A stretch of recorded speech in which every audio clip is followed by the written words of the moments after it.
just to help promote the quality of the water and help our fish. Now, like I said, Hunter did bring down some food with him. These guys get fed 6 times a day, just the Stingrays.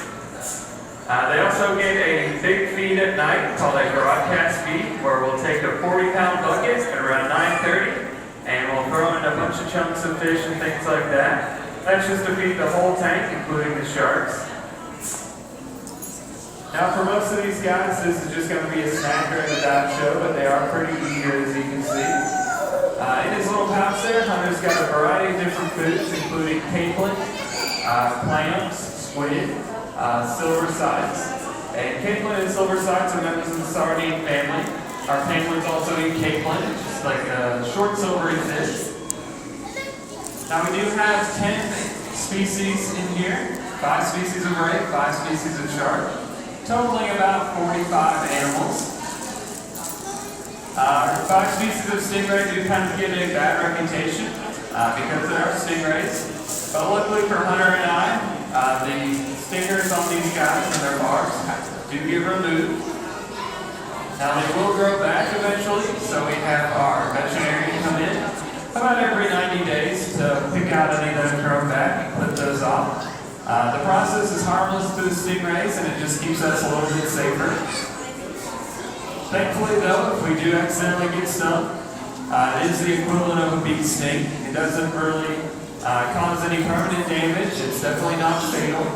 The best thing to do if you do get stung is to run hot water over it. It actually breaks down the protein into venom.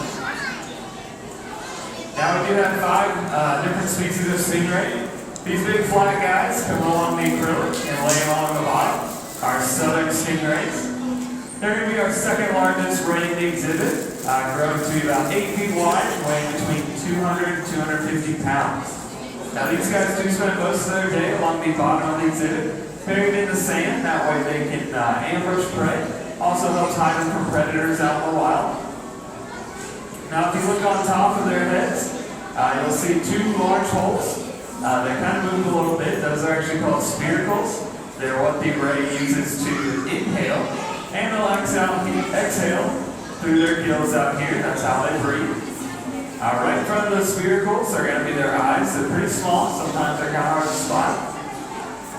Now, our smallest ray that we have in the exhibit are these little guys. They're called cow-nose rays. They've got those flat faces, pointed wingtips. They are a schooling ray. They'll actually get into groups of several thousand to help protect themselves from predators. And if you look closely when Hunter's feeding them, you'll see little flaps right in front of their mouth. They actually use those to dig in the sand and pick out clams and things like that. Now, the biggest ray that we will have in the exhibit are the spotted eagle rays. We currently have 4, 2 males and 2 females. This is one of our females way up top here. They've got those pointed noses and the pointed wingtips. And they've also got those white spots on their back. Hunter's got one by the nose right now. Now, the spots are actually brighter on our males, and our males are actually the smaller of the 4 rays. And that is actually to help impress the females. And apparently it works because both our female spotted eagle rays are pregnant. When our larger one swims by, I'll point her out, you can actually see a pretty big baby bump. She does have twins that we're expecting sometime around August.